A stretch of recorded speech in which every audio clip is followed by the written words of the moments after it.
بسم اللہ الرحمن الرحیم وذکر اخا عاد، آپ عاد کے بھائی کا تذکرہ کیجیے۔ بھائی سے مراد قومی بھائی، کیونکہ قرآن مجید میں آتا ہے کہ ہم نے قوم عاد کی طرف ہود علیہ السلام کو بھیجا جو انہی کے قوم میں سے تھے۔ اذ انذر قومہ بالاحقاف، جب انہوں نے اپنی قوم کو احقاف ریت کے ٹیلوں میں ڈرایا۔ ریت کے لمبے لمبے ٹیلے تھے، یہ اس کو کہتے ہیں تقریب اذہان۔ تقریب اذہان کا مطلب تھوڑی گاڑی اردو ہے، ذہن کے قریب کرنے کے لیے، تاکہ عربوں کو سمجھ میں آ جائے کس قوم کی بات ہو رہی ہے۔ وقد خلت النذر من بین یدیہ ومن خلفہ، جبکہ گزر چکے ہیں پیغمبر یعنی ڈرانے والے ان سے پہلے بھی اور ان کے بعد بھی۔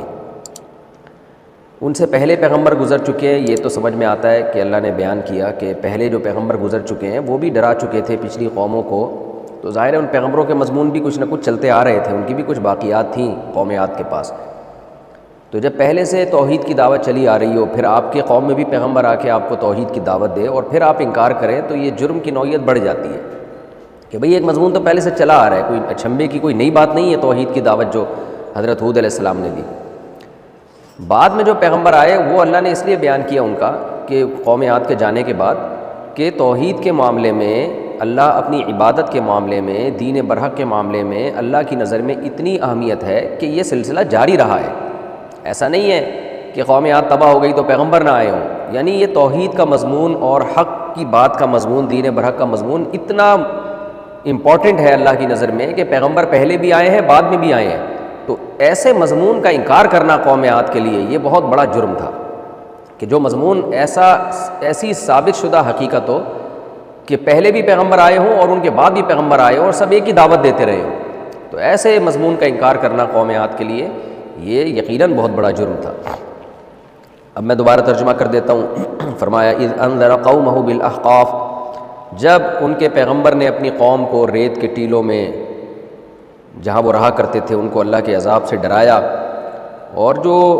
حضرت ہود علیہ السلام نے ڈرایا تو اس حال میں کہ یہ ڈرانے والے ان سے پہلے بھی گزر چکے تھے اور ان کے بعد بھی آئے ڈرانے والے، تو اتنا اہم مضمون تھا جو مضمون حضرت ہود علیہ السلام نے بیان کیا، اور وہ مضمون کا حاصل کیا تھا اللہ تعبدوا الا اللہ، کہ عبادت نہیں کرو مگر صرف اور صرف اللہ کی۔ میں حیران ہوتا ہوں آج جو اہل اسلام میں شرک پھیل گیا ہے، جو اپنے آپ کو نبی کا امتی کہتے ہیں، آپ دیکھیں کیسی قبر پرستی پھیل گئی ہے۔ جب ہم یہ توحید کی آیتیں پڑھتے ہیں تو ہم ان کے علماء پر حیران ہوتے ہیں کہ آپ تو یہ جانتے ہو سب کچھ، آپ تو قرآن کا ترجمہ جانتے ہو، آپ نے تو عربی پڑھی ہوئی ہے، آپ کیسے تقریروں میں لوگوں کو غوث اعظم کا وہ تصور پیش کرتے ہو کہ اللہ اور رسول میں اور غوث اعظم میں، شیخ عبد القادر گیلانی میں اور پیروں میں اور قبر میں، قبر کے اندر جو مردہ ہے اس میں اور اللہ میں آپ نے تو کوئی فرق ہی نہیں چھوڑا۔ اس لیے جب مذہبی لوگ گمراہ کرتے ہیں تو ان کے لیے بہت شدید سزا ہے، کیونکہ وہ جانتے ہیں قرآن میں کیا لکھا ہوا ہے۔ تو اللہ تعبدوا الا اللہ، کہ عبادت نہیں کرو مگر صرف اور صرف اللہ کی۔ انی اخاف علیکم عذاب یوم عظیم، میں ڈرتا ہوں تم پر ایک بڑے دن کے عذاب کا، عذاب کا خوف ہے مجھے۔ قالوا اجئتنا لتأفکنا عن آلہتنا، قوم نے جواب میں کیا کہا، اے ہود آپ ہمارے پاس اس لیے آئے ہو تاکہ آپ ہمیں ہمارے معبودوں سے ہٹا دو؟ آپ یہ چاہتے ہو کہ جو جن سے ہم محبت کرتے ہیں، باپ دادا سے جن کی عبادت چلی آ رہی ہے، آپ چاہتے ہو کہ آپ ہمیں ان سے ہٹا دو؟ فاتنا بما تعیدنا ان کنت من الصادقین، یعنی گویا کہ آپ اصل میں اللہ کی طرف نہیں لانا چاہ رہے، آپ کو دشمنی ان معبودوں سے، ایک خدا سے محبت نہیں ہے، لیبل آپ نے یہ لگایا ہے کہ میں ایک خدا کو مانتا ہوں، لیکن اصل میں آپ کے دل میں ہمارے باپ دادا کے دین سے نفرت ہے۔ تو دیکھیں ہر بری بات پہ اچھا لیبل لگا کے اس کو سوسائٹی میں کیسے پھیلایا جاتا ہے، تو قوم عاد نے بھی وہی کام کیا۔ فاتنا بما تعیدنا ان کنت من الصادقین، آپ لے آئیے اس عذاب کو جس کا آپ ہم سے وعدہ کرتے ہیں اگر آپ سچے ہیں۔ قال انما العلم عند اللہ، انبیاء اپنی پوزیشن ہمیشہ واضح رکھتے ہیں، آپ کو پورے قرآن میں الحمد سے لے کے والناس تک یہ مضمون نظر آئے گا کہ انبیاء نے ہمیشہ اپنی حیثیت کو بہت اچھی طرح سے ایکسپلین کیا ہے کہ ہمارا کام اللہ کا پیغام پہنچانا ہے، اس سے زیادہ ہماری کوئی طاقت اور قوت نہیں ہے، ہمارا کام ہے پیغمبر، میسنجر، تو اللہ نے ہمیں صرف اتنا پیغام دیا ہے کہ تم پر عذاب آئے گا، بس آگے تم 100 دفعہ بھی پوچھو گے نا کب آئے گا، ہمارے پاس اس کا جواب نہیں ہے۔ اور یہ بتانے میں پیغمبروں کو کوئی آر محسوس نہیں ہوتی تھی تاکہ ان کی پوزیشن واضح ہو، یہ خود پیغمبروں کے برحق ہونے کی دلیل ہے۔ جو باطل لوگ ہوتے ہیں نا وہ کسی ایک دعوے پہ ٹکتے نہیں ہیں، ان کا مقصد ہوتا ہے لوگوں کو اپنی طرف لانا، پینترے بدلتے ہیں وہ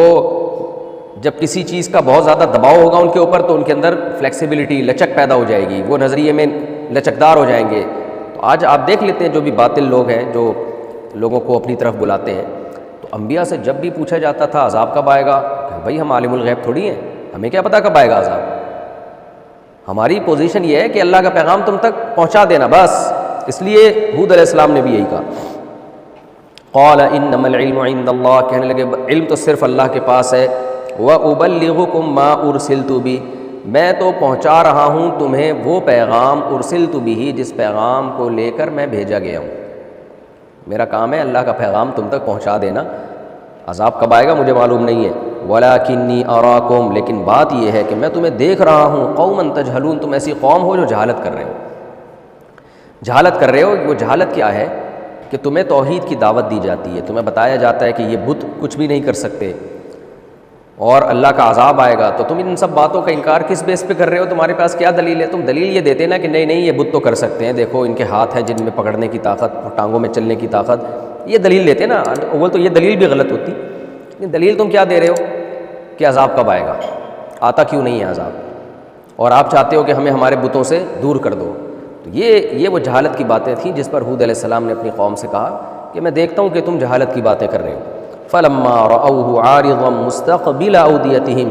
جب انہوں نے اس کو بادل کی صورت میں دیکھا آتا ہوا، مستقبل اودیتہم، ان کی وادیوں کی طرف متوجہ ہوتا ہوا، تو اب ہود علیہ السلام کو تو پتہ چل گیا کہ یہ اللہ کا عذاب آ رہا ہے، تو قوم کیا کہنے لگی، قالوا هذا عارض ممطرنا، یہ بادل ہے جو ہم پہ برسے گا، بل ہوا مستعجلتم به، نا نا نا نا، یہ وہ عذاب ہے جس کی تم جلدی مچایا کرتے تھے، ریح فیہا عذاب علیم، یہ ایک ہوا ہے جس میں دردناک عذاب ہے۔ سورہ قیامہ میں ہے نا کہ سورہ الحاقہ میں سخرہا علیہم 7 لیال و 8 ایام، اللہ نے قوم عاد پر ہوا مسلط کی 7 راتیں اور 8 دن، 7 راتیں اور 8 دن تک ہوا کا طوفان آیا، اور فطر القوم فیہا صرعا، اے مخاطب تو دیکھتا اس قوم کو ایسا لگتا تھا جیسے صرعا پچھاڑے میں نہیں ہوتے، اکھاڑے میں رنگ میں پہلوان جب کسی دوسرے کو پچھاڑ کے گراتا ہے نا، تو اللہ نے وہ لفظ قرآن میں استعمال کیے اس قوم کے لیے کہ فطر القوم فیہا صرعا، کہ اس قوم کو اے مخاطب تو دیکھتا پچھاڑے ہوئے تھے، ایسا لگ رہا تھا بڑے بڑے پہلوان ہیں جن کو اٹھا اٹھا کے پٹھا گیا ہے۔ تو پٹھا بھی اللہ نے کس سے؟ ہوا کے ذریعے۔ علماء نے اس میں حکمت بیان کی ہے کہ بہت طاقتور تھے اور بار بار کہتے تھے ہم سے زیادہ طاقتور کون ہے، تو اس لیے اللہ نے بہت ہلکی چیز سے ان کو ہلاک کی، ہوا جو بہت ہلکی سمجھی جاتی ہے۔ ریح فیہا عذاب علیم، یہ ایک ہوا ہے جس میں دردناک عذاب ہے، یعنی پتھر برسیں گے، لیکن پتھر برسیں گے اس سے، اور اس پتھروں کی بارش سے پہلے ہوا چلے گی۔ تدمر کل شیء، تدمر کا مطلب تہس نہس کر دے گی ہر چیز کو، بامر ربہا، اپنے رب کے حکم سے، فاصبحوا لا یری الا مساکنہم، بس وہ قوم ایسی ہو گئی، اصبح یصبح کا معنی صبح ہونا بھی یہ ہوتا ہے، یعنی صبح کے وقت کسی حالت میں ہونا، صبح کرنا بھی، اور صرف ہونے کے معنی میں بھی یہ لفظ استعمال ہوتا ہے۔ فاصبحوا، وہ ہو گئے ایسے کہ لا یری الا مساکنہم، حدیث میں آتا ہے نا اصبحنا واصبح الملک للہ رب العالمین، ہم نے بھی صبح کی اور پوری زمین نے صبح کر لی ہے۔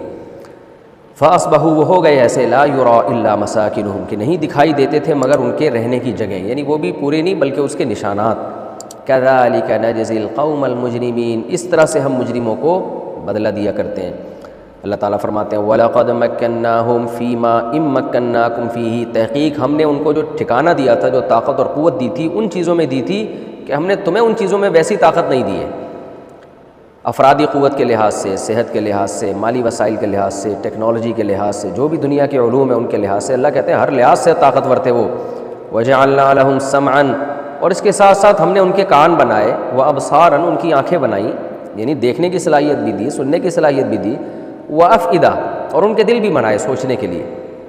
فَمَا أَغْنَىٰ عَنْهُمْ سَمْعُهُمْ، لیکن نہ ان کی سماعت نے ان کو فائدہ پہنچایا، وَلَا أَبْصَارُهُمْ، نہ ان کی آنکھوں نے ان کو فائدہ پہنچایا، وَلَا أَفْئِدَتُهُمْ، نہ ان کے دلوں نے ان کو فائدہ پہنچایا۔ انسان آنکھوں سے دیکھتا ہے، سمجھتا ہے اچھے اور برے کو، کانوں سے سنتا ہے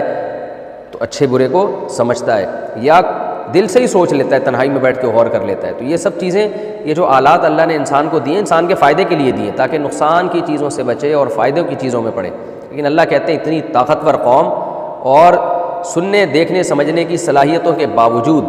اللہ کہتے ہیں یہ صلاحیتیں ان کے کام نہیں آئیں۔ کیوں نہیں آئیں؟ اذ کانوا من شیء، ذرا بھی کام نہیں آئی۔ اذ کانوا یجحدون بآیات اللہ، اس لیے کہ اللہ کی آیات کا انکار کیا کرتے تھے، تکبر کرتے تھے۔ متکبر آدمی